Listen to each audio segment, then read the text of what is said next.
Good evening once again. Yep, here we go again. We should have Ricky E. Johnson on.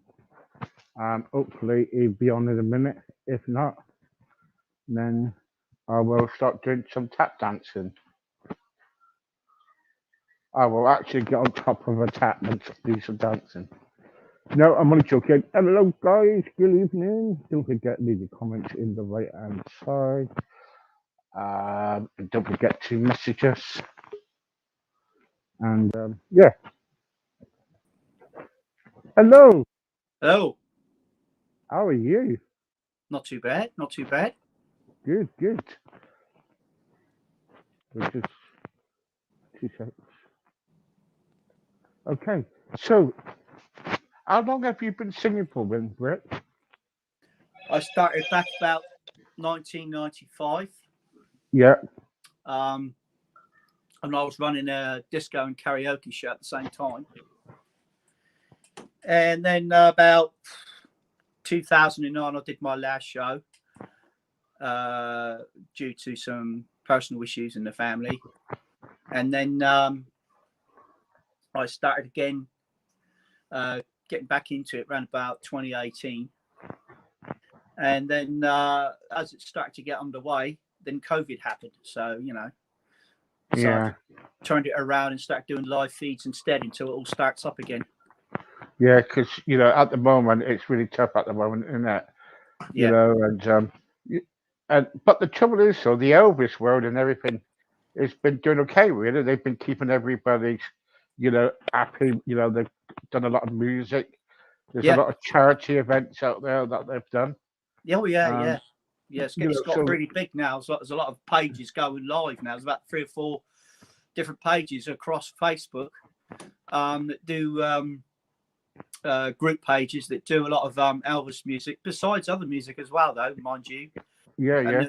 That's what they've taken to the platform now, just to keep their name out there, keep people's morale up, stuff like that, because, until the pub's genuinely open, not just beer gardens or just for a substantial meal, I mean properly open, then these sort of things will keep going. And I will probably keep doing live feeds myself, even when it's all up and running at 8 in the hospitality sector, when the pubs are open and people can go back to gigging.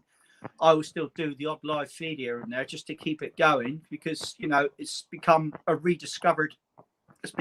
discovered platform. And the trouble is as well, you'll get a lot of followers as well, won't you? You do. I've actually had people message me and or put comments during my live feed saying, let us know when you go back out there. I'd like to travel down and see you on the stage. And you would never in all your born days would think that people would be doing that until this advent of doing live feeds took off. You see? Yeah. People aren't going out, so they're turning to their devices and as well as their TVs to see what's about. And Facebook is the number one place they all go to. No one goes on YouTube, unfortunately, but that's just how it is. Yeah. And they really do a good job. I know they did a charity event for me last year. And all the Elvis acts and everything, and they were really good. They were brilliant. Yeah. Well, I go on that. I go on one of those pages, Elvis Tribute Artists. Yeah. They raise money for children that fight cancer in a place in Wales, which is a good cause. So I don't mind putting my hand to it. I mean, when I first started, I did charity stuff as well years ago. So if it goes to a good cause, then what's the harm? Do you know what I mean? Yeah. Where did you come from? Because you seem to have like a Devon accent. Is that right? Or Hampshire accent. and oh right, okay, an Yeah, Hampshire. Yeah, yeah. okay. Born and bred in Southampton. All right, okay, good, good. So when you kind of like doing these events and you get all these followers and everything, Yeah. do you have all your music prepared beforehand, or do you like I to? kind of, yeah, I do, but that's because of habit.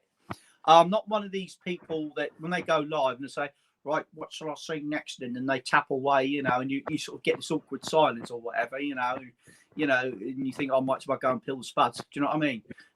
What I tend to do is I sit there, and if I've been scheduled to go on for an hour,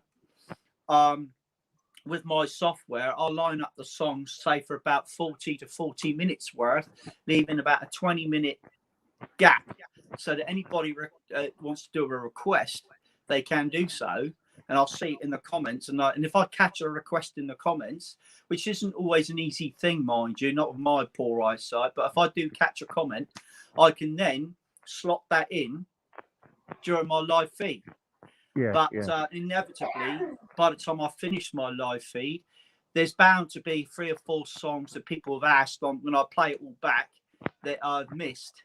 So what I do then is I make a point of actually putting that in the next live feed. That way they will know. Because I always say at the end of the show, if I've missed any of your requests, I will put them in the live show. And if there's any individuals out there that know have got some requests I've missed, they'll make a point of following me to the next live feed. Mm, That's way the of doing it. plan. That's the idea. Yes, well, it's yeah, and you do a really good job. At the end of the day, we all need people like you because we're going through bad times at the moment with coronavirus, Mm, and we're glad that we got you and everybody else to keep us all going, mate. Well, that's the Basically, idea. It's not. I know, but it's a lot of benefit to everybody out there as well, which is kind of humbling as well. But it's also it's beneficial to me as well because, as our main pastime is entertaining and singing, and that door is physically closed out there on the high street, so to speak. Suddenly doing these live feeds myself, my friend Kathy, I've known for nearly 30 years. yeah, I love Kathy. Yeah, and other people like her. We're all in that position, and this is our outlet. This is the way. It's like a kind of therapy to us. We can get if we've had a really crap day, we can get online. We know we've got a live feed coming. If I'm not scheduled to go on a page, I'll do my own live feed, which gives me a chance. I can spread my wings and do a non-Elvis set. I can sing a load of songs that's not Elvis. I may throw a couple in here and there for the fans that come on there. So, oh, Rick, sing us this one or sing us that one, and I'll throw one or two Elvis in. But other than that, I did a couple of hours of non-Elvis the other week. And they loved it. All sorts. Yeah, But, sometimes Rick, we do need a change, or don't we? yeah, Instead of Elvis all the time, if we that's can right. play something different, then That's it. people do like the other stuff too. What is your kind of genre of music in? What do you like playing better? What do you like playing? Well, it's a bit of an eclectic mix since I started DJing in 1979. I'm showing my age now, but I've done. It's usually what the mood takes me, but as I've matured, I've gone back to the old classics, the 60s, the early 70s. There are some good 80s I like as well. So I'll go from one day I go from rock and roll to reggae to glam rock, and then the next minute I'm doing not just Elvis, but a bit of 60s or even some disco from the 70s. I'll just chop and change. But my main passion has always been with Elvis to begin with. But I try to stretch out my versatility, especially when I used to do the live shows, when I used to go up and do one set doing a warm-up of non-Elvis music, then I'd have a break, and then I'd come on in all the jumpsuit and do the Elvis as a second set. I'm not like these other Elvis tribute artists that go on stage and they'll go through his years. They'll come out 1 minute dressed as a rockabilly and do all his early Sun stuff. Then they'll have a break. Then they'll come out dressed as a GI and they'll do all his movie stuff. And then they'll have a break, and then they'll come out in a jumpsuit and do all his Vegas stuff. Well, it's, to me, that's all very well and good if you're a diehard fan. But when you're in a social club and that, you're going to be bound to get some husbands in there and go, oh, bloody hell, I want to go and have a pint now. Or, and they'll get bored because there's too many breaks. To me, I like to create a momentum. You know what I mean? Yeah. I'll come straight when I'll do the non-Elvis. For the not so ardent Elvis fans, I might come out, do a bit of Neil Diamond or something, and they'll go, oh yeah, loving this. And then you'll have a break. And then after the break, I'll come out in the jumpsuit for the fans and that. Oh, we've got Elvis. And I'll sing all his early stuff, his late stuff, and I'll make it a mixed bag, to a big finish at the end. And to me, that making it more compact like that, it keeps the momentum going. Of course. I've watched loads of Elvis acts, I've watched Adam Carter, I've watched Mark Summers, I've watched quite a few of them, live. Yeah. And I think they're all right. I think they're all right. Now you probably shoot me down there. You probably kind of like seen some of my videos and when help and what I find is when I go on to Elvis tribute artists, I find I'm not putting people down, but there are some people on there. I feel that they can't sing. Do you get what I'm trying to say? Yeah. And then I start to worry. I'm thinking, you shouldn't be on here, mate. You know what I mean? Yeah, but it's credit to them to have the bottle to do it. Yeah. And it's a passion they like.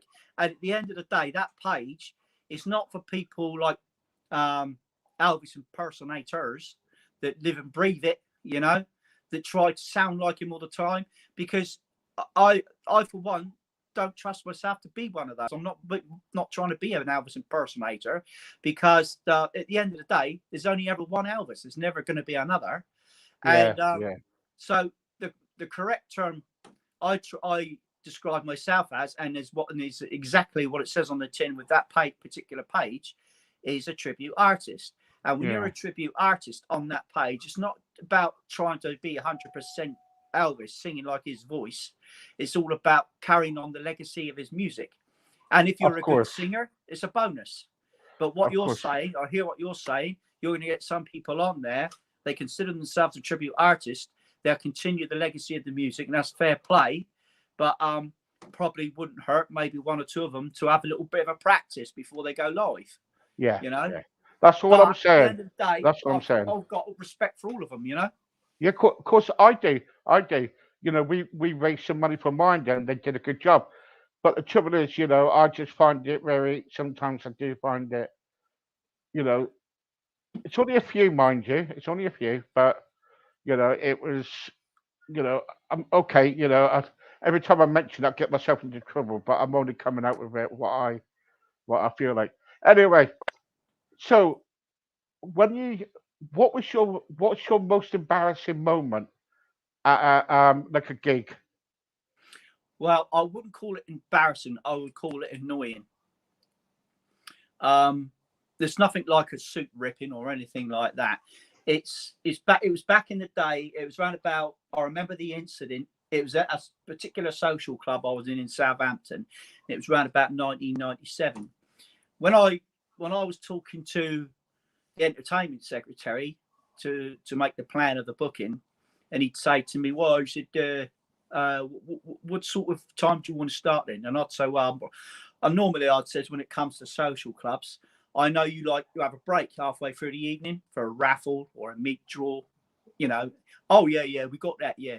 I says, well, what time do you normally do that? And he says about 9:45, something like that. He says, and so I says, right, what I'll do is I'll do the first warm up set then about 8:30 to 9:30. Round about that time, I says, and then I'll have the break, and then your man can come out and do his meat draw or whatever. I said, and when he's done, I'll be backstage. I'll come back out dressed in my Elvis gear and I'll do the Elvis set, see? And he said, yeah, no problem. Like that, you see. So on come the night, I'm out there doing all the warm-up, right? All the Neil Diamonds and Engelberts and all the rest of it, you know, and they're loving it. You know, there's the silver-haired slipper people waltzing around the floor and all that sort of stuff. And then I get a break. It comes up to about 9:30, 20 to 10 thereabouts. And I thought, where's the guy? He's not turned up yet. You know, where is he? Sort of thing, you know. I thought, well, this is no good. I've got to stick to a schedule. Do you know what I mean? Because I need to finish on time as well. So I says, right, I'll be back in a little while, folks. You know, and off I go. I start getting changed. And I said to my friend that's with me, I said, is he turned up? She said, no, there's nobody there. Oh, but bloody hell. Next thing, it's coming up to about 10 o'clock and it's time for me to go back on. So I go back on. I'm all dressed in the jumpsuit, the bloody lot, you know. I'm starting to sing and everything. About 10 past 10 or thereabouts, here he comes with his mate across the floor. One of them's carrying the raffle machine. The other one's carrying a bag of meat up to the stage. And I'm singing. And I'm doing something like, treat me like a fool. And he's going, 1, 2, 1, 2. And I thought, oh, my God. You know, next thing you know, he's flagged me over. He says, yeah, sure, a bit late, mate. Had a bit of car trouble, you know, but we're in out, you know. And I thought, oh, he said, you'd just like to take a break, mate. You know, I said, but I've already started, mate. You know, I'm suited to booted. I'm doing my show. Nah, don't worry about it. Have a breather, mate. Have a breather. And I thought, flaming heck, you know. So next minute he's going, and we've got the numbers now, 2, 2, 3, 4, and 4. Flaming, roll on, you know. Now when he's finished, there's me backstage or at the side there, all of my gear. The momentum's totally lost. To me, it's lost. And then he says, now I'd like to hand you over to Ricky D. And I thought, don't say Ricky. I cannot stand Rick. Just say Rick. What are they? And it's like a big moment for him. See, I swear to God, I don't think he had car trouble. He was at the back of the bar, probably having a few swift ones because it was his moment to shine with Elvis on the stage. That's probably how I saw it anyway. But that's one of my pet hates. It was back in the day. You must play. I know you're not going to tell me, but you might do. I ask everybody this question. There must be places that you didn't want to go to. Some dives, you know. There used to be places again and around Southampton. I'm not going to mention areas because I don't want to be like discriminatory, you know. Yeah, of course, yeah. But there was areas around there, like certain bars I'd go into that were rough. But having said that, when I was in the karaoke game as well, there was bars I used to do subcontracted by another entertainer to go out to bars out in Portsmouth way as well. I'd be in places, you know, and there'd be fights breaking out, people getting arms broken, chairs smashed and all that sort of thing. And I want to be swift out of there. Do you know what I mean? Yeah. There are places like that, you know, but I'm going back over 28 years ago. But those places like that sort of went to the wall now. And it wasn't just the lockdown that put paid to the entertainment business. Back in 2008, 2009, when Gordon Brown was Prime Minister, he started up the smoking ban. And that's what did it. That's what killed it, wasn't it? It did kill it. It did kill it. Yeah. Because your typical chap and women, they'll come in there, they like to have a glass in one hand and a fag in the other. Yeah. See? And I hated coming home smelling of nicotine, being a non-smoker, to be fair. You know, messed my throat up something wicked. But, you know, so a lot of the pubs went to the wall, or the only way they could save themselves is they turned them into gastro pubs, you know, serving meals. But if they were like neighbourhood pubs off the high street, they wouldn't last. They'd be turned into flats or demolished or whatever. See, but over the years, it started to make a slow comeback. You see, because at the end of the day, your typical Joe Bloggs out there, they don't just want to go to the pub at the end of the day just to have a meal. They want somewhere to go for entertainment. It's not too expensive. It's not too far away. You know, there might be a taxi drive away. Do you know what I mean? Yeah. So they'll just go to these pubs, and in the end, the main pubs that survived, they start getting in the entertainment again. You know, Oh yeah, yeah. but We got Kathy here. She's saying obviously, hello, Rick. hello, Kath. I No, can't it's all see right. It's all right. my It's just eyesight's a bit ignorance, Rick. Yeah, there yeah. you go. I had some people that turned into a fight. Yeah, that's the trouble. Wherever you go these days, there's going to be some some person. I Right. remember, Rick, when I used to be a doorman in Newcastle. I moved to Newcastle for a while All right. of a social club, Yeah. and it used to be, and on a Sunday, always guarantee. I used to be like an old-fashioned doorman, not like a doorman like big butchy dog. I used to be on this desk type thing Hmm. and checking membership cards and stuff. And on Right. a Sunday, these group of women came in one day. I hadn't been up Newcastle for long, and they came in and they said, "Oh, we're the entertainment. We've got to go upstairs." I said, "Right, okay, okay." And I said, "Who are you, by the way?" They said, "Oh, we're strippers." And there's strippers upstairs, right? And I was Mm. thinking, oh, all right then. Next minute, it went off and it carried on, Rick. Hmm. And all of a sudden, I could see these people being chucked down the stairs. you know, that's entertainment for you, isn't it? Really? Oh, it was a mixed bag. It was. I used to go have all sorts of things like that in the 80s and 90s, like that as well. I even got booked by an agent to do a gig. Again, in a certain area of Southampton, and he said to me on the phone, "Don't be alarmed." I said, "Why'd you say that?" He said, "Well," he said, "when you go," he says, "you'll have a kind of a strange atmosphere." I said, "What are you saying?" And he said, "Well, it's a bit of a topsy-turvy event." Topsy-turvy. He said, "Yeah, bickers and tarts and all that sort of thing." All right. I said, "Well, a bit fancy dressed then, be harmless." No. I was there, set up and everything. And I'm not kidding you, hand on heart, you had lawyers and doctors walking in dressed as women, right? Well, It was a secret, it was their secret kind of, um, it was their, what they did in their own yeah, life, and. And then you had women coming in dressed as guys as well, sort of thing. And that's how the way they like to let their hair down, you know? Power to them.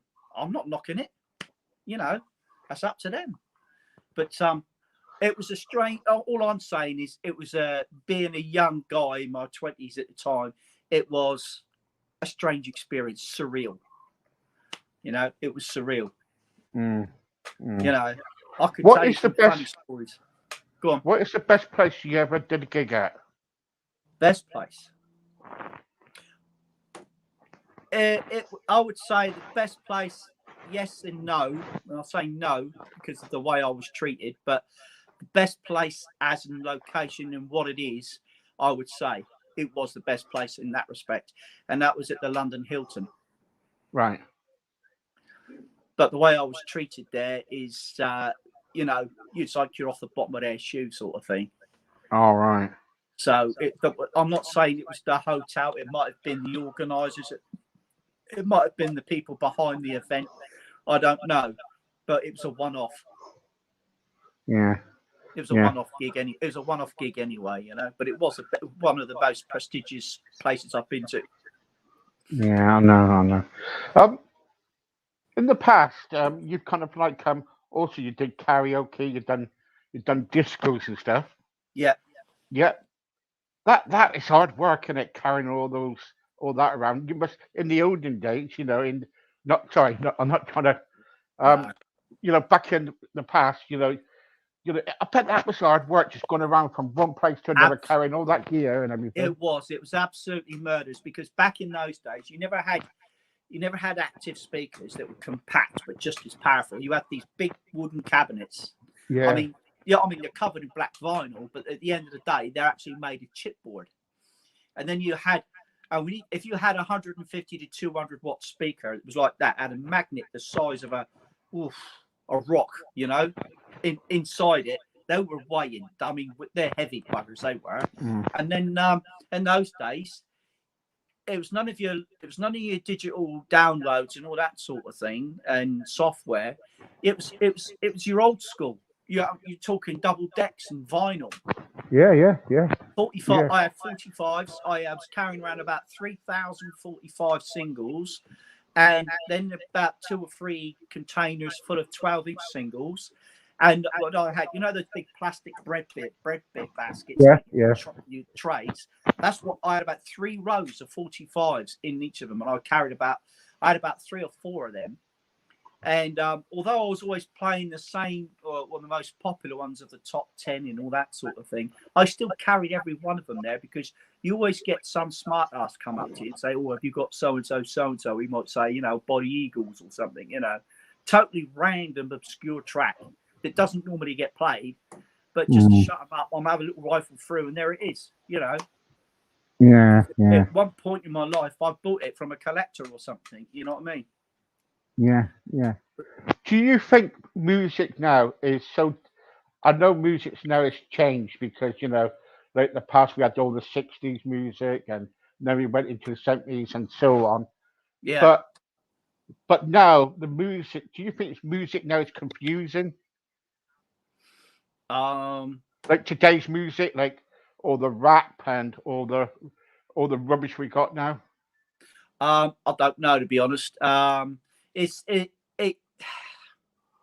it can be confusing. It can be confusing, I suppose, but it depends on the individual's taste, doesn't it? Really, I mean, you get the youngsters in your family that might like the hip hop and all that, in your R&B, and then you got your mums and dads, and they like something a bit older. And then in comes Granny, and she likes her 60s, So it's a mix. It's still a mixed bag, Yeah. Uh, Yeah. On your travels, then, when you're doing all your gigs and when you're out, do you ever meet anybody famous or have? no, I haven't. I'm not that high end. I'd like to say I have. I'd like to say I had. I mean, the one I did at the Hilton, it was a birthday bash for Mandy Smith. Do you remember Mandy Smith? She was Right. the Yeah. former girlfriend of Bill Wyman of the Rolling Stones. All right. Yeah. That's how far back I'm going. Oh, bloody hell, that was years That's ago. about 1980, 81. That was. Yeah. But that's when she was known in her heyday. But the gig itself, I did, where I was around about 2002. It was, but she was still around. But I never met her. But it was the bash was for her birthday. Yeah. What do you think now about all these people getting paid more money now? Like back years ago, you were probably not getting very much money. Like doing for all your gigs, and people now are getting paid like thousands now for a gig. Well, I don't know if they're getting paid thousands. I mean, the pandemic's seen to that, but back then, how much were you getting? You were probably getting what, 20 quid? Well, a bit more than 20 quid, but not up to 100 quid back in the 80s, Yeah. But I was at the time, I was between the ages of about 16 and 24, back then. But there was a lot of us about. There's a lot of DJs and there's a lot of young lads around starting up mobile discos and stuff, and putting the gear in their cars, or Dad would take them. I mean, up until 1987, I was a non-driver, and I used to have a friend of the family come out and be roadieing for us, and we'd put it all into his big Ford Granada. That's how it was. Do you know what I mean? But I had these beasts of the speakers. And do you remember? I don't know if you remember seeing these big cabinet speakers, and they'd have a big space at the bottom, which was basically known as your bass bin. Yeah. And it was basically a cavity in the bottom half of the cabinet. You had your big speaker in the top with the horns. The treble, but you had a big cavity in the bottom of the speaker, which was known as a bass bin, and it stood about nearly 4 foot off the ground. And they had 2 fold-out handles you had to carry. We used to put 2 of them in the boot of the car. I mean, no way to bleeding ton. I mean, it was all solid chipboard, you know, at the end of the day. And Yeah. I remember I had a gig. It was a disco, and it was in Southampton. It was a big tower block right near where the bridge is, called Duke's Keep. All right. Yeah. I don't know if you know it, but back in the 80s, I got booked to go there. Do you know what? I had to carry that gear. And I said, "Where's the venue?" He said, "Top floor, mate." Top floor? So I had to get the cable back and prop the lift doors open and load it all into the lift. And I thought, I hope this lift is strong enough. But I said, "You're going to have to go up the stairs, mate." So my mate, the driver, he had to walk all the way up the stairs. And I had to go up in the lift with the gear and then prop the doors open again and unload it all and then set it all up. Oh, it was murder back then. But nowadays it's just active speakers, laptop, and mixer, and you're up and running in 20 minutes, half hour. Yeah. Yeah. What's it like now from the past to today when you're out doing your gigs? Is it much better? Oh well, I have to go back pre-COVID really. The gigs we did do, they were good. There was a good atmosphere. You know, we generated the atmosphere because it was more of an interaction, you know, because I was actually performing. I wasn't playing discos more, I was more performing. And Kathy attests to that, you know, because some gigs we shared. And it was the atmosphere we had, you know. We created a good atmosphere. But aside from that, that's all I can really tell you about that, because like I said, up until 2018 I was out of action. I wasn't actually performing. I did my last one in 2009. Yeah. You know. Yeah, I know. Before we go, I just want to ask you, what's your favorite Elvis song? There's a few, and I've actually taken to some of the early ballads now, but some of the big rockers like "You Don't Have to Say You Love Me," well, power ballads as well, you know. "If I Can Dream" which is one of my late dad's favorites. "American Trilogy" is another one.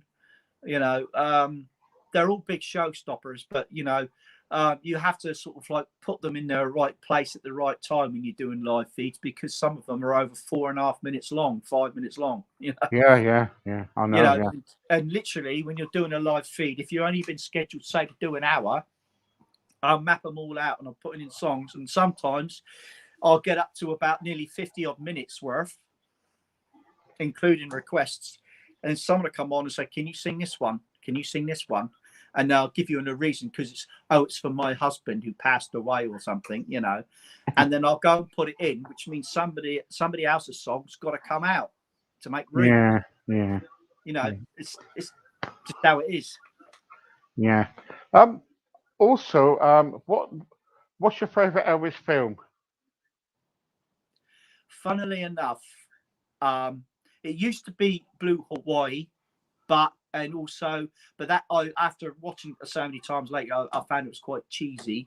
Yeah. But I've got to say, really, the ones he did before he went in the army was like Jailhouse Rock and King Creole, because he did them with he literally acted his pants off in those, because he had aspirations of becoming a proper movie actor before he went into the army. It's only when But he came out.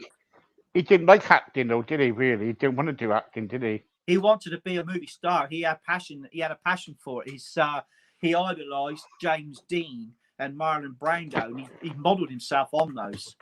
But it's when he came out of the army, the colonel came around and messed it up for him, and he put him on the stage, making him all these formula movies that were just written round him, rehashed stories around him into these cheesy musicals, which is not what he wanted in the end.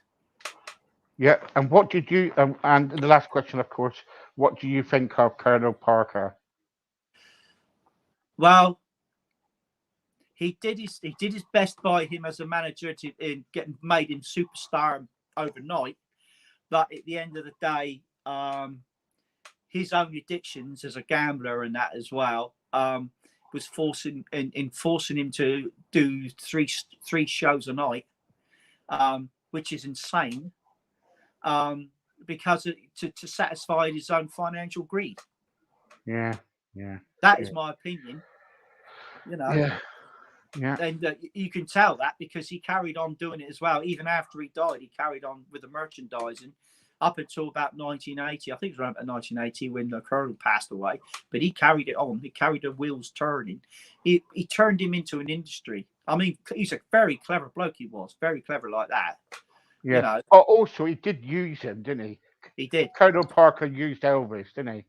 Because Colonel Parker got into debt, and he wanted, he was taking money and away from Elvis and everything. Yeah.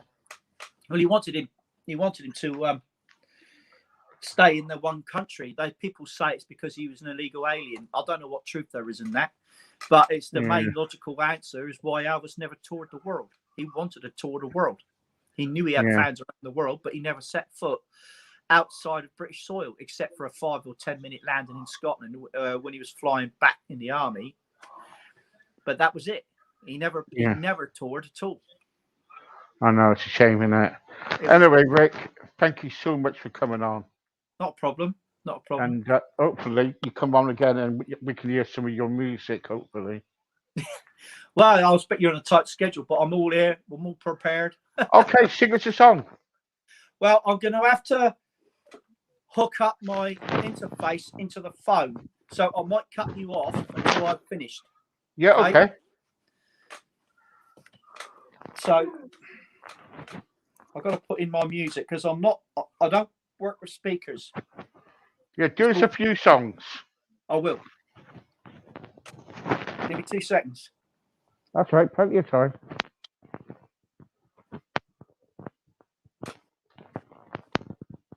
Right, when I plug this interface in, give me a thumbs up if you can hear me. Okay. If you can't hear me, there's been no point. All right. Right, can you hear me? Through the mic? Yep. Good.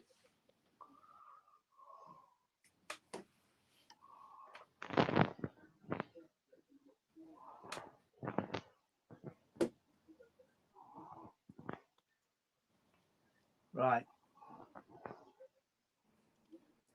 This one is from his film, Kissing Cousins. Right, okay.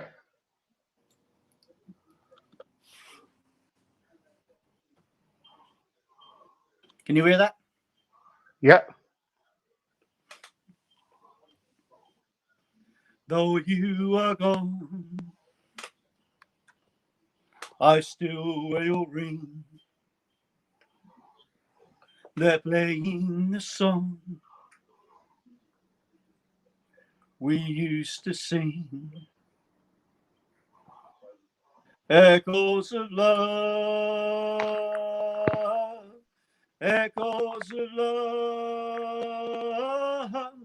are coming to me out of the past. The letters you wrote, I treasure them so. And I hear your voice wherever I go. Echoes of love, echoes of love are coming to me out of the past. In the rustle of a breeze, in the patter of the rain, in the rushing of the seas, all I hear is your name. Come back, my love. I want you, I need. Darling, I know no more will I hear Echoes of love, echoes of love, 'cause you'll be with me right in my heart. Echoes of love, echoes of love, 'cause you'll be with me right in my heart. Well done. Now, I don't want to disturb you, but we couldn't hear any. The music just cut out. The music cut out. Yeah, yeah. I'm not sure how it's because I'm working with an interface, but I'm not sure if it's because I'm going through your platform as well as through Facebook. Yeah, StreamYard, Rick, is not very good. We've complained about it so many times, and next month we're using another service. So, Right. but I'm so sorry about that. But I could put you. You sang that well. Yeah, yeah.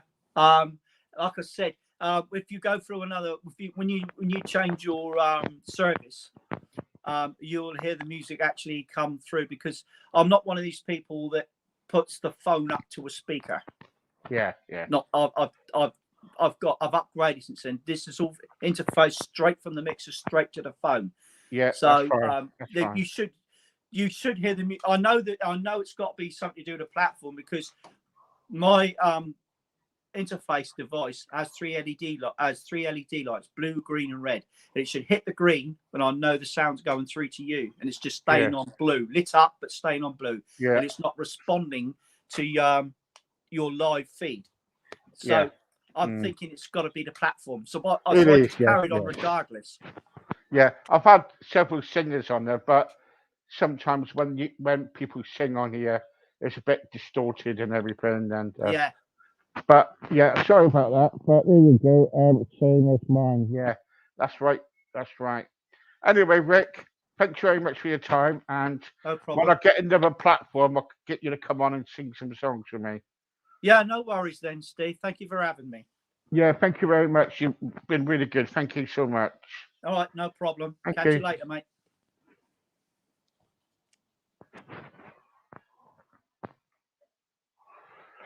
Well, there you go. That was Rick T. Johnson. Brilliant. I love that bloke. He's got, he's really good singer. Anyway, thank you guys. I'm gonna go. Thank you, Kathy. Thanks everybody. And thank you everybody who was listening to the radio today. I've got to go because my wife's probably thinking, why don't you just shut up? Anyway, I've got to go now. And until tomorrow, I say bye bye. Oh, and good night, Mum. See you later. Bye bye.